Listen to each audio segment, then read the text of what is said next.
Good morning, Wednesday, December 17th, and we have issued a weather impact alert. We're bracing for an extremely windy day.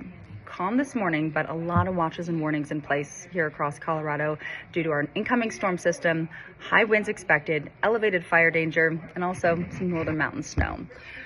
Let's take you through it. Today, starting at 11 o'clock, wind warnings and red flag warnings take effect. Power outages may be possible for a safety concern. If we do see down trees, power lines, and any spark could cause a fire, it would spread rapidly. Wind gusts upwards of 60 miles per hour possible in and around the Denver area and into the western suburbs, mountains, foothills, down into the Springs, a high wind warning in place. Also, our northern mountains bracing for snow, 4 to 10 inches. Winter weather advisories, areas of blowing snow as well. Today, it will be warm, windy, high fire danger, 67 degrees, the expected high. Cooler tomorrow, and then we're right back to some mild and dry days through the weekend and next week.